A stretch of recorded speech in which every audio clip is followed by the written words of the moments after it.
My name is R. Crosby Lyles, and this is News from the Can. I'm just checking in for a moment because early this morning, 3 o'clock in the morning, I looked at my phone because I periodically check the Copernicus data website, the Copernicus Atmospheric Monitoring Service, which is a product of the European Space Agency. Anyway, I checked it, and I'm looking at it, and it says suddenly the legend down at the bottom is only going up to 600 parts per million. And I'm like, oh, here we go again. So, of course, I had to just kind of check in momentarily, do a short little video and say, okay, guys, it's back down to 600. And how do you interpret that? I don't know. But anyway, so I load up my stuff and updated my screen capture program and all that stuff because it tells you, keep that all together. And it's 1,000 parts per million again. So, it's the weirdest freaking thing in the world. It's one of those quirks. The meaning of that, hell, I don't know. Is this, I assume this is a legitimate website. It's not going anywhere. It's the product of the European Space Agency. Come on, man. Their graphics are better than anything that I've had seen up until now. I mean, maybe NASA has something, or NOAA, or INSEP, or those guys. Maybe they got some really tits, graphics now. But to me, this is pretty much, this is why I use this. Hit play here for you. So 1,000 parts per million. So let me explain to you. I want to do this one more time. This is what this means to me. This is not about, oh, freak out, there's 1,000 parts per million. This is at the 50 hectopascal level.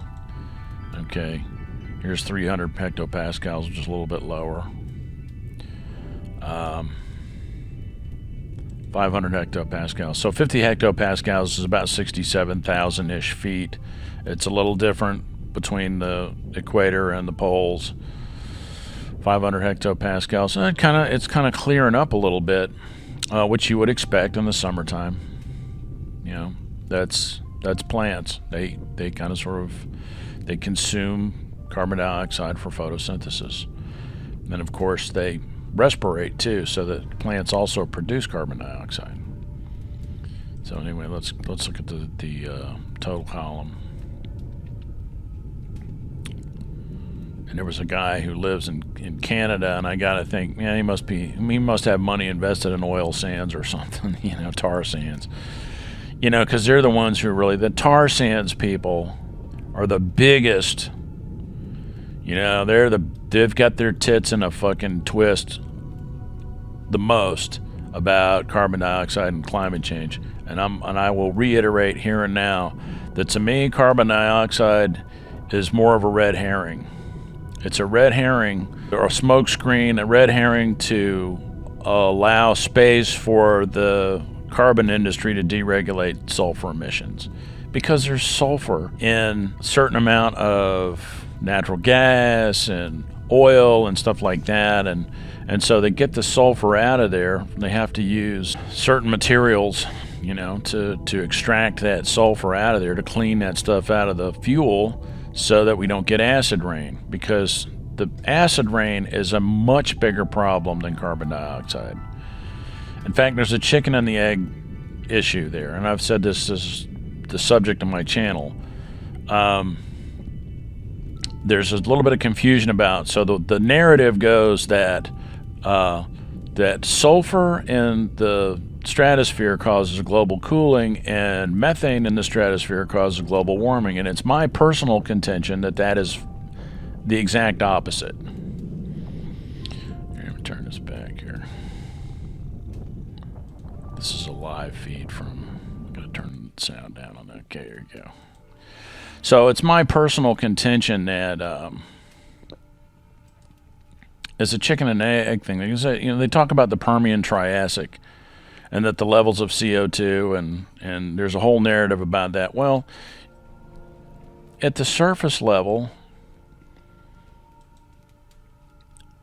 this is what your carbon dioxide looks like. Because plants, plankton, they consume carbon dioxide. So, but this is where the money is. This is where your real serious doomsday global warming is going to happen, your ice melt and all that kind of stuff. This is your 2-meter temperature anomaly for right now. With whatever parts per million it is, it's over 400, somewhere between 400 and 1,000 parts per million, typically in the stratosphere. But at the lower levels, it's not that high. Carbon dioxide is not that high. It would be if the oceans were more acidic, and the oceans would be more acidic if there was more acid rain, if there was more sulfur dioxide and more hydrogen sulfide. So that's where that comes from. And that's from volcanic eruptions. So yeah, volcanic eruptions happen, and if it's explosive and it drives enough of that volcanic ash and stuff into the stratosphere, yeah, you're going to get some global cooling for a number of years, maybe decades. You know, you might get almost like a nuclear winter kind of deal, right? But then after that, all those sulfur compounds are going to end up in the ocean, and it's going to cause the oceans to become more acidic. And so acidic water will not allow the CO2 to be absorbed. So you're going to have it's going to raise the residence time. This is all somebody else may be talking about it, but this is the way I see it.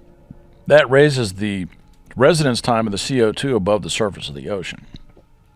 Not only that, but sulfuric acid and other acid, nitric acid droplets in the atmosphere is also way more heat trapping than about anything else. That's the atmosphere of Venus.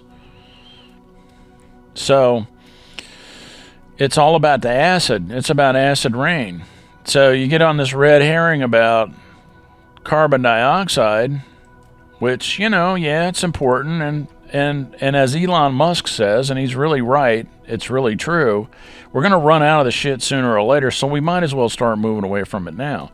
And on that, the thing with the electric cars, the reason the electric cars are so important is because folks in Mumbai and Shanghai and parts of China and other parts of perhaps the Philippines, I don't know how well they're doing that. They use 2-cycle motors or jitney buses in the Philippines and stuff like that. The air at one time, I don't know what it's like now, it might be better, but at one time the air was fucking horrendous in the Philippines. So electric vehicles to me is all about more breathable air in the cities. Cleaner air in the cities, because the air in some parts of the world is just killing people. And those aren't the only places. There are places in Africa and South America and Central America and even the United States. So electric cars, that's hugely important, because automobiles also are a contributor to acid rain, your nitric oxides and stuff. So anyway, that's, your Permian Triassic is caused from the acid rain. Yeah, there was, the estimates that I saw was like 6 trillion tons of sulfur compounds and 4 some odd trillion tons of carbon compounds, including methane and carbon dioxide. So it's the acid rain. It's, that's the big thing, because the oceans with a pH of 8.2 to 8.4, that most of that carbon dioxide gets turned right into carbonates and just rains right out onto the seafloor, harmlessly out onto the seafloor. And I have a video about oxygen producing deep ocean vents, and it has to do with the pH. And if you do the analysis, if you do your Gibbs analysis on that oxygen production at those temperatures and pressures, because it's seawater is like a superfluid at that point because of the temperature and the pressure. Oxygen liberation is preferable according when you do the Gibbs analysis. So, and I did a whole thing about that, that maybe oxygen breathers came along well before the oxygen crisis, the first extinction, massive extinction that we had on planet Earth, was because of oxygen was poisonous to the life forms that were anaerobic life forms that were existing on the surface at that point. And then when plants became more prevalent and they produced a lot of oxygen, and then oxygen breathers came along. So my contention is that oxygen breathers probably started to develop at around the same time period from deep ocean vents. That's my personal hypothesis about that. And that detecting oxygen in space from places like Enceladus and some of the moons around, some of your moons around some of the the Titans, Jupiter and Saturn, what have you.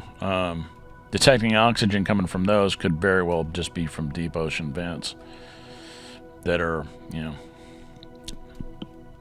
producing oxygen. So, in any case, that's a big digression. All to say that funky things can happen. Now, we've seen some pretty big releases of methane, but what this is to me, why this is important, and it's not about freaking out about 1,000 parts per million of CO2, although it's like a jug line for me,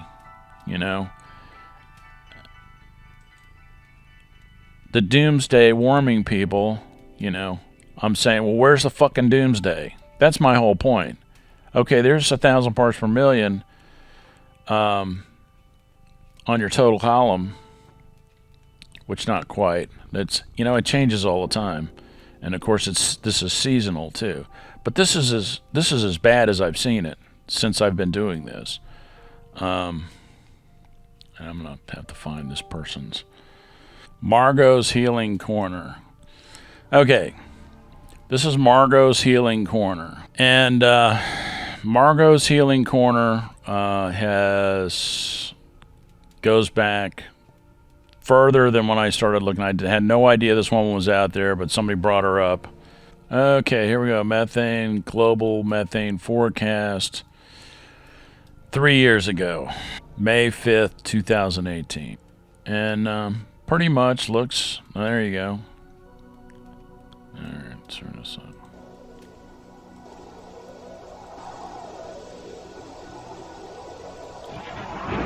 There's your temperature. She's using climate reanalyzer too. Because there it is. So, Hi, this is Margo. This is early Saturday morning, May the 5th, 2018. May the 5th, 2018. Okay. So she's doing the Arctic, looking down on the Arctic with the methane. And yeah, it looks kind of nominal. I mean, it's been like that for a while, but you see all this over here in Canada. That's all from oil extraction.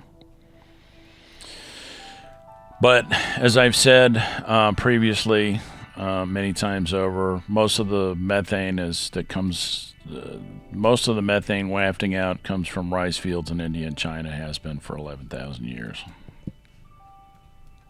So, but anyway, this is what the carbon dioxide looks like. Let's see if she's got something with a legend on there. We got something with a legend on there. No. Oh, is that it? Yeah, there you go. 1,000 parts per million. So what that means to me, the 1,000 parts per million is almost like you're saying, well, we don't know, but it's like the red line on your tachometer in your car, and they call it redlining. Your car only revs up so high, and then the engine blows. So red line means that that the needle is pegged, and it can't go any further. They don't really know if it's 500 parts per million, 600 parts per million, whatever, but it's high.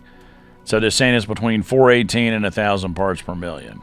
And as somebody pointed out before, and this is what it is now. That what you just saw is 2018, May 5th, 2018. So it's about 3 years ago.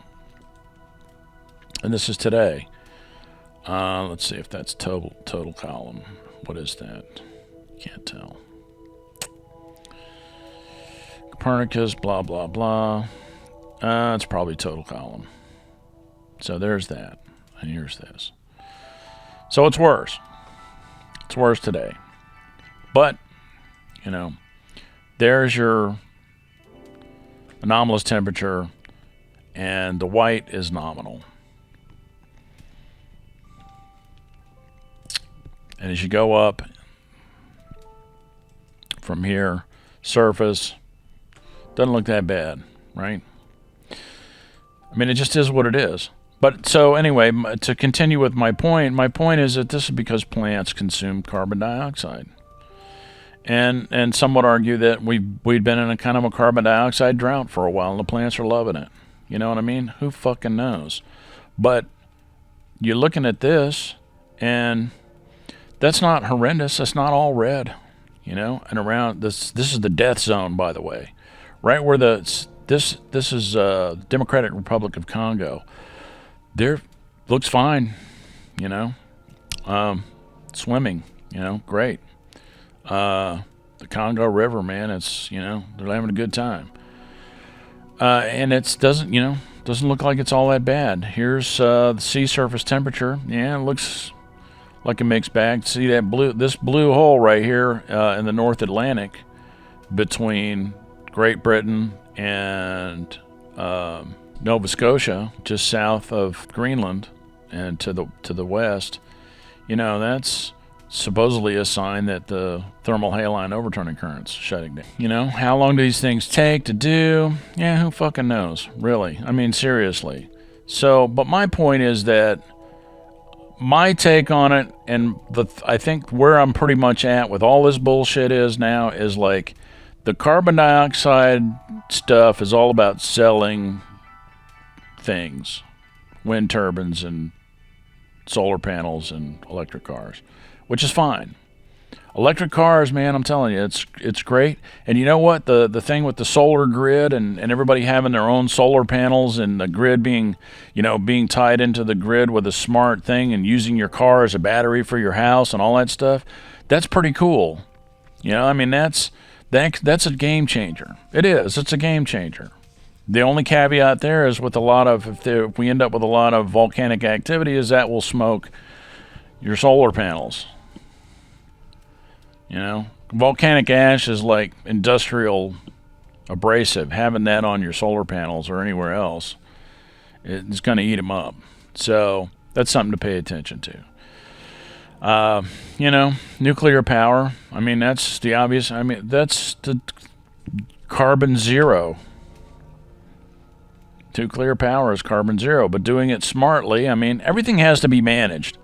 Everything has to be managed. That's the point. Everything has to be managed, and it has to be managed intelligently. You got to, like, reprocess the atomic fuel. This not in my backyard shit's got to come to an end. You know what I mean? Because we've got to figure out what we're going to do with the radioactive waste. You don't need to have a gigawatt. You know, when you get to the gigawatts of heat for a nuclear power plant, it just becomes ridiculous. The containment facility just becomes so ridiculous, so hard to make. So that's why small modular nuclear power plants are optimal. And we've been making them forever, 70 years maybe. Since the early 50s, we've had nuclear submarines. With people living inside for 6 months at a time, underwater, with a nuclear reactor right next to them, built by Westinghouse or any number of GE or any number of trusted makers of, nuclear power plants. So, it's just eminently doable. And the only reason we don't do it is so that a handful of fucking assholes can make their money with, pulling coal out of the ground. And isn't it wise to leave a certain amount of that coal behind just in case we have like a nuclear war, wipe ourselves out temporarily, and in 1,000 years from now, somebody's got to, do some sort of industrial something to put, to get it back going again? Maybe we should leave something for those folks. A little like a coal seam or two somewhere around, what I'm saying, with little markers on them. Okay, this is your fuel. Here you go. for future generations in case something stupid happens. Because we don't need it.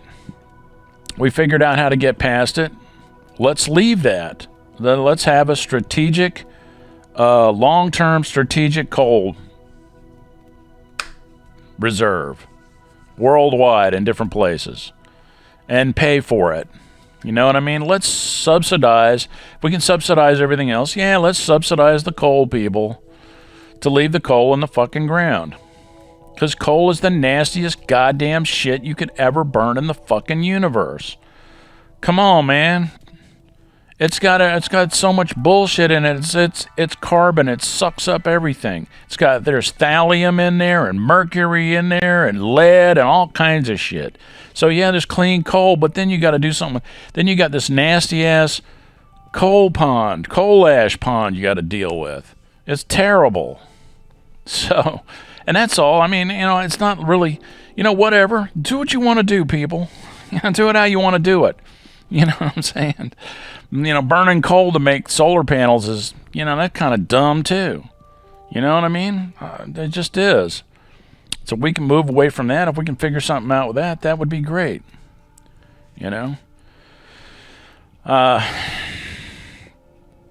anyway, this is the state of things. And the only reason I started making a video is because I thought that they had changed this back to 600 parts per million, and they didn't. It's still 1,000 parts per million. It was 600 parts per million at 3 a.m. this morning on my fucking phone, and now it's 1,000 parts per million.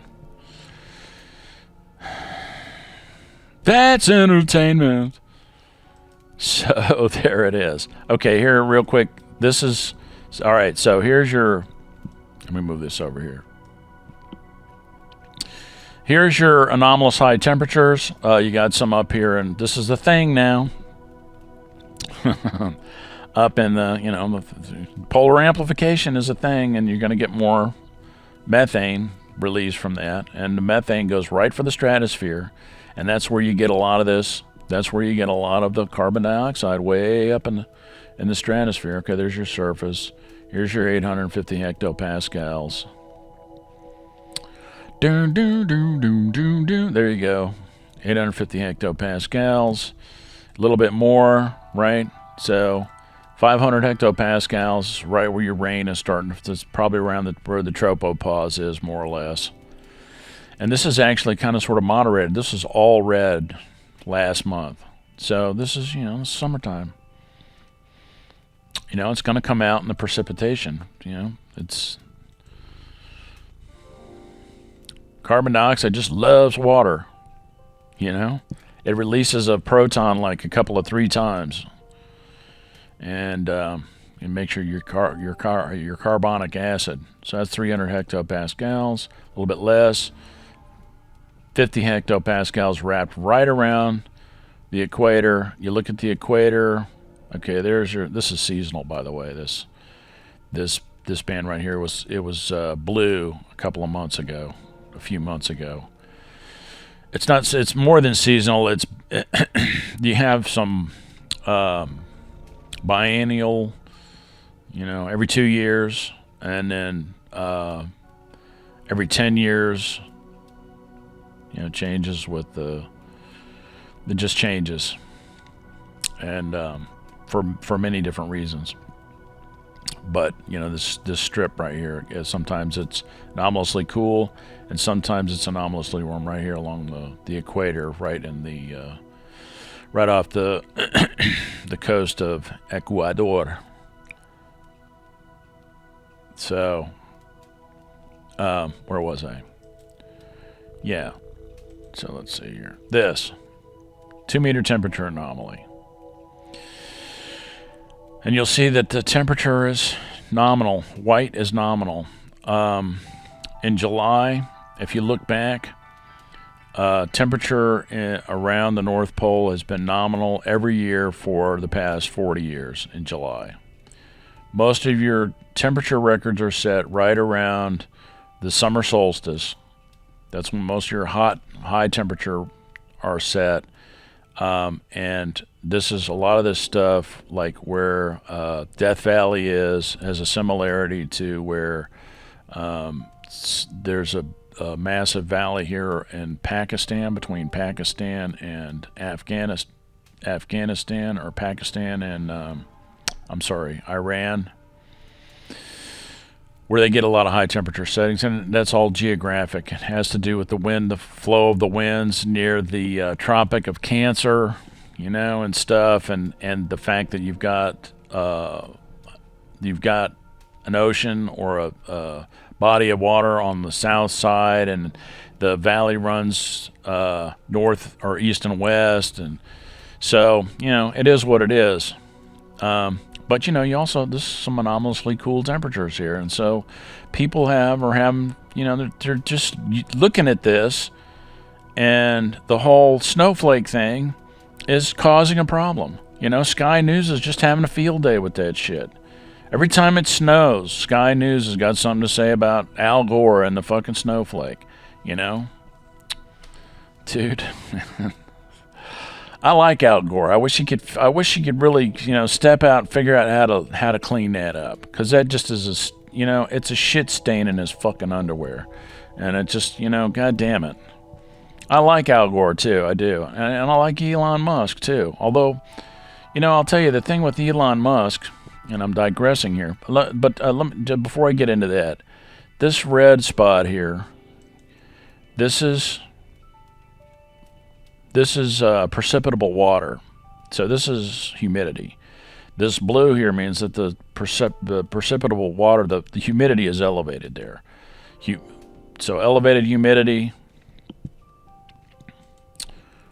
anomalously higher temperatures. That gray, so back over here, near the Four Corners region, just to the northwest of the Four Corners region over here in the United States, you see that gray blob there? That's, if it was so less, yeah.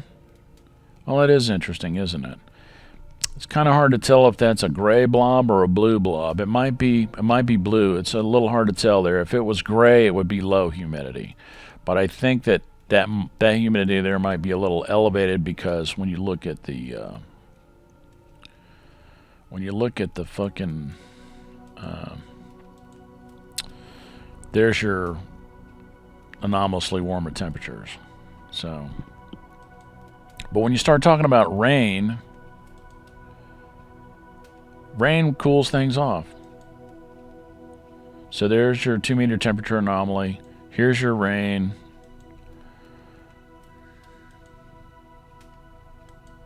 Right?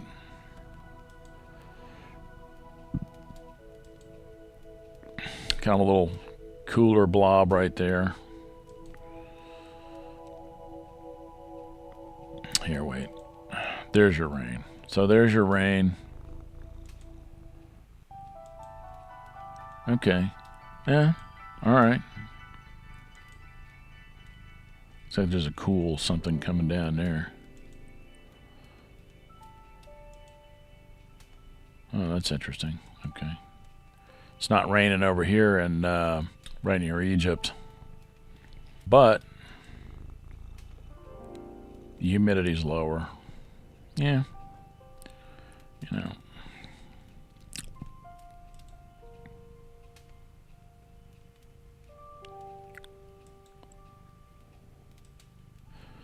Yeah, that's kind of lower humidity there. So, I mean, there's a lot of factors involved.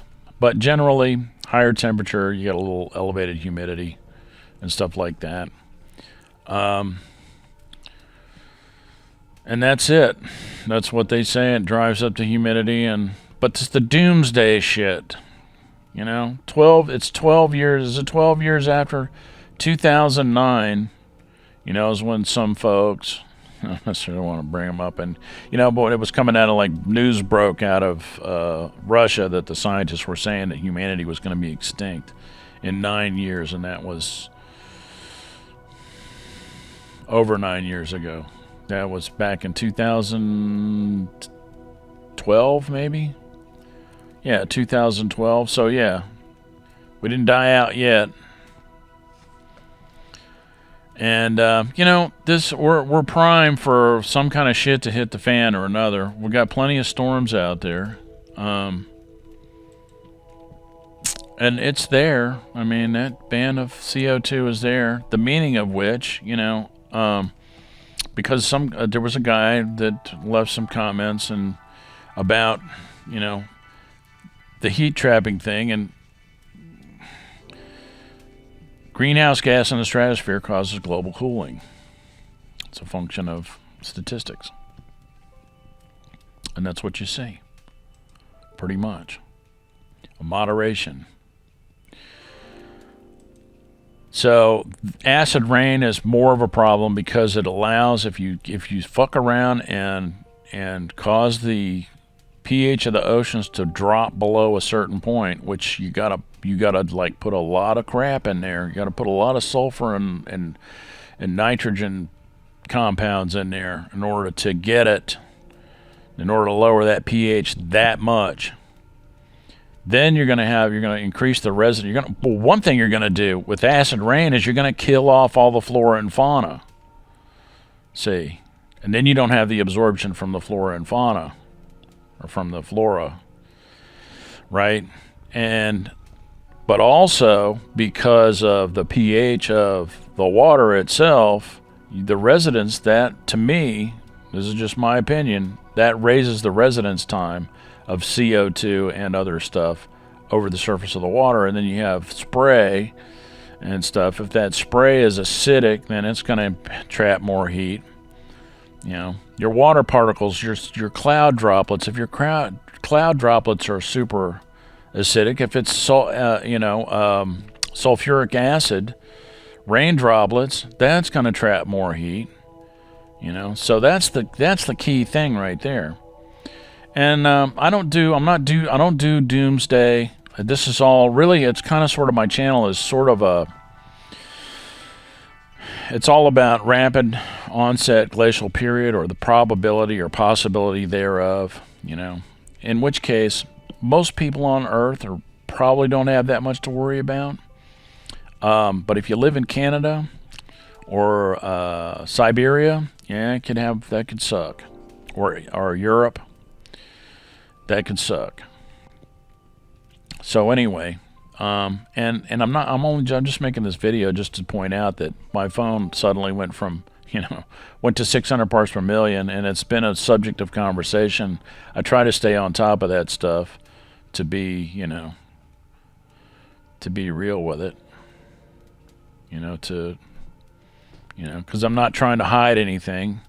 And I'm not really necessarily, I'm just trying to show people how you can just, with these two sites, climatereanalyzer.org and CAM's Copernicus, you can pretty much see what's going on in real time.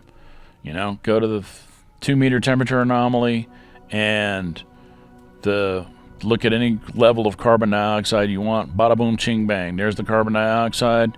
There's the anomalous temperature. Make up your own mind. Don't listen to me. Read a book, look at that, make up your own mind. And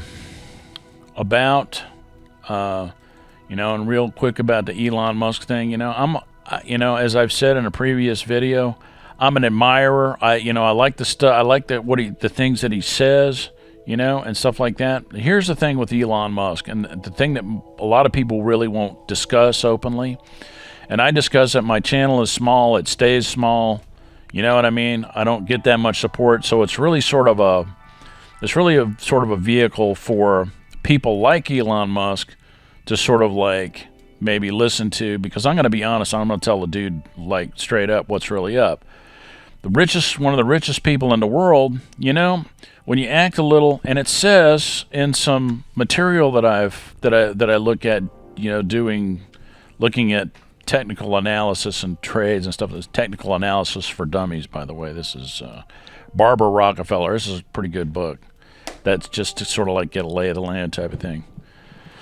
But the material that I've seen when researching Tesla stock, there's 2 points that are problematic. And one of the first thing that they talk about is that the talking heads out there say quietly that there's a key man problem, what's called a key man problem. And that's Elon Musk supposedly having erratic behavior. And what that does is when you have somebody that's super rich and powerful and they act erratic, it scares the shit out of people. And they, all of a sudden they stop talking. You know? And I've seen Elon Musk on a lot of different things, and, you know, I don't know. You know, who fucking knows, really? I don't know. I don't know the guy. And why is it relevant? Because it's an enormous endeavor. It would be nice to be able to sort of like, you know, invest and stuff like that. But those 2 points, if he's erratic, is there going to be some sudden change or something? There's that. But also there's the something called the PE level, which is the price per share divided by the revenue per share per year. And so when you do that division, what you end up with is the units you end up with is years. And it means that for every dollar you invest, it takes that many years for you to get your money back. And the PE level for Tesla is like 600 and something.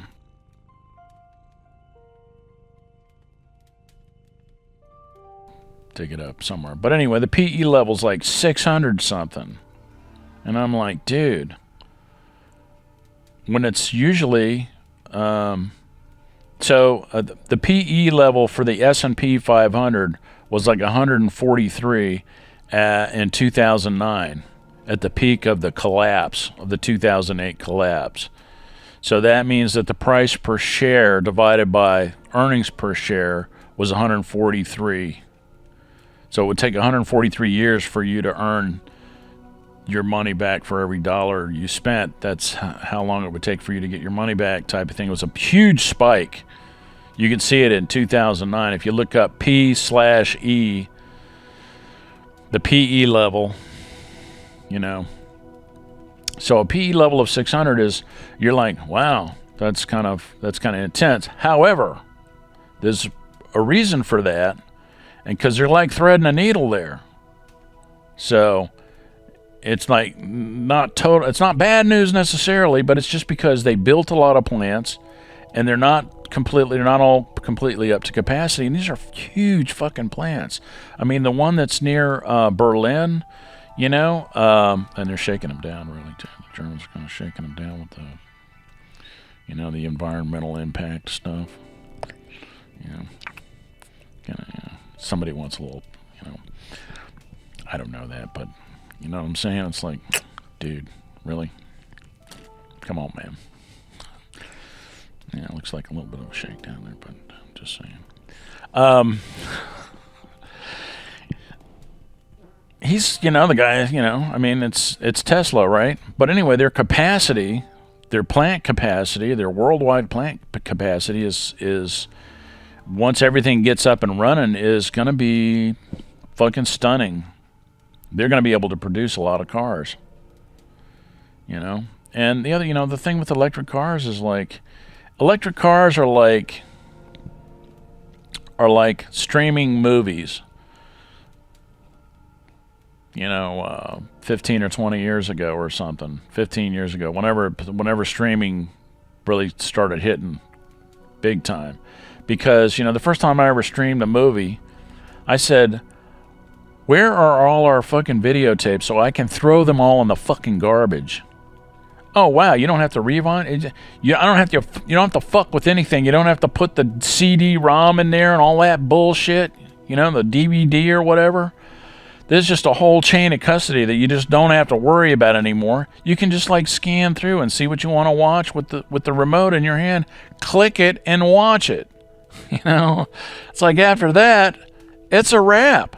So, electric cars, I mean, the pain in the ass thing is, well, how long is it going to take to charge and shit? And so he says 15 minutes for 300 miles or something like that, or 180 miles, 300 miles, something like that. The stuff that Elon Musk has produced, and I say Elon Musk, it's a team. So, but he's the only name that I know of. I haven't bothered to look. I should really research and see who all the players are. But the bottom line is the dude gets the best players, the best people to do stuff. The CEO of SpaceX is fucking rock solid kick ass. You know what I'm saying? And I can't remember her name. I'm sorry. It's like a cardinal sin not being able to remember somebody's name. All right. But he gets talent. Okay, and he said something that's really key there too. Very important. President Gwen Shotwell is kick-ass. I mean, really. Total kick-ass. People talk about, strong women. It's like, dude, man, how many women do you know in your life? Well, this is a really strong woman. Like, you have to emphasize, like, you know what I mean? You're affirming.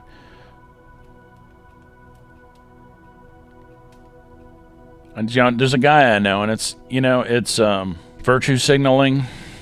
He's talking about his nieces or something. He says, and these are two strong women, blah, blah, blah. I'm like, dude, man, how many women do you know? You don't have to affirm to a woman that she's strong. You know what I mean?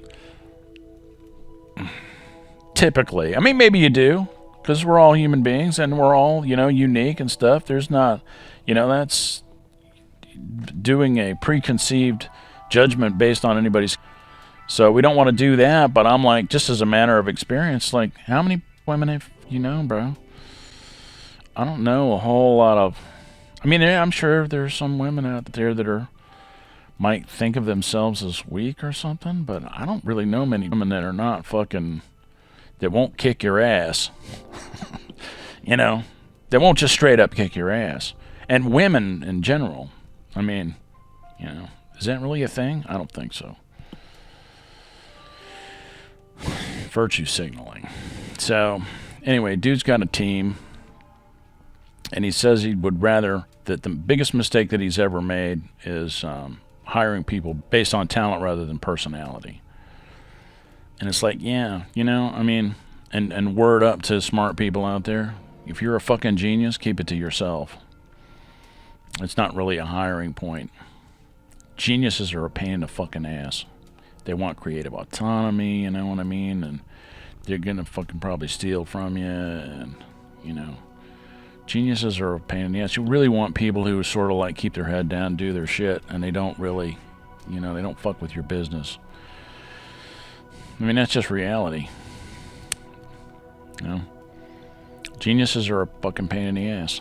And so you see the people that you're looking at me, oh, so and so, they didn't seem like they were very sharp when we were in high school, and they're like, doing really well, working at this company for 20 years, and retiring and so forth. Yeah, because they went and did their job. Because that's, it doesn't really matter how smart you are. You still got to turn the crank, because you can be really smart and get pretty close to the right answer. But when it comes to space travel and putting live human beings in a spacecraft that's going to go from here to fucking Mars, you cannot be wrong, period. And so that means, yeah, you might be a fucking genius, but motherfucker, you're going to have to take that data and turn the crank and find out for sure. I'm not just going to, like, totally trust you. And it's the people who are sort of like, I don't want to say average necessarily, but, average, who put the data in the thing, turn the crank. They're the ones who get shit done. A lot, by and large. Or the people who are super smart that know to just keep their mouth shut and turn the crank and get the right answer. So, but that's the whole thing, any sort of tepidness out there as far as SpaceX or Tesla and stuff like that is just because, Elon Musk comes off as a loose cannon. And it scares people. I look at the guy and I say, he seems like a decent egg. I don't know if I necessarily want to work for him. I mean, in a way I would, and in a way I wouldn't. That could be, just depends on what you were doing, But I bet working there is, you're going to deliver. Because they deliver the goods. Man, that's the bottom line. They deliver the goods. And have. And they get resistance. Because now you don't have to put 5 quarts of fucking oil in your car every 10,000 miles. You know what I mean? You know what I mean? You just get a Tesla or another electric car. You know, so they're you know, they do the stated thing, which is innovate. More power to them. So that's the thing. It's perception. I don't know. And by bringing it up, does it make it real? I don't know. A lot of people like Elon Musk, and a lot of people like these companies no matter what. They're loyal. You know, it's like you love them or hate them kind of thing. But I'm down with change, and electric cars are good because it cuts down on acid rain. You know, so. But anyway, that's my fluff for today, and it is what it is. You know, I just read. I'm reading this book. And it's old school. You know, how to win friends and influence people. You know, it's old school because some people, you know, that's like you got to do it for real. Whatever it says here, you got to do it for real. Because if you don't, then people will punish you for it. And that's it. It's a whole lot of fluff, a whole lot of fluffity puff. That blue pail in the back there, that's for laundry. It's a blue pail and a hat in the backdrop. What is it for? What does it mean? It's laundry. That's it. Thanks for watching. Hope you got something out of it. I usually don't pander for likes and subs and all that kind of stuff. Most of the people that watch this material are not subscribed, not previously subscribed, which I appreciate. You know, thanks to YouTube, really. Love YouTube. You know, they do what they do. They do what they got to do. But they seem to, somebody's out there, you know, whenever I put up new material, somebody out there sort of like skims my subscribers.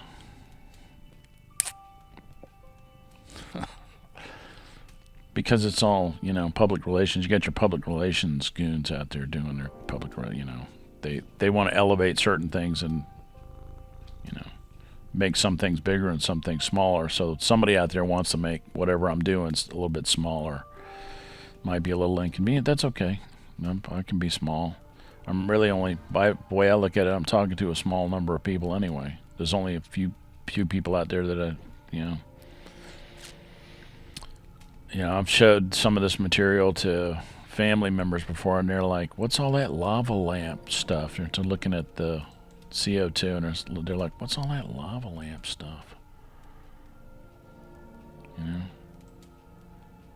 If you want to subscribe. If you want to give us a little thumbs up, give us a little thumbs up. And if you don't, that's cool too. I love you anyway. And take care. Keeping an eye on this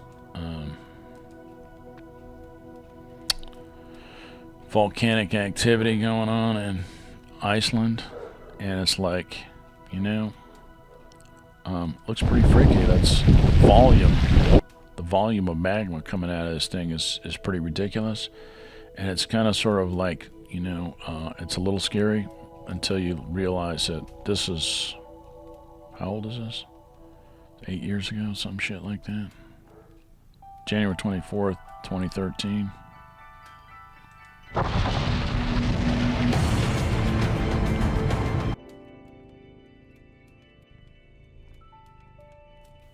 So, there it is. And that's it. Thanks for watching. I'll put the link for this in the description. And love you guys. Take it easy. See you. Bye.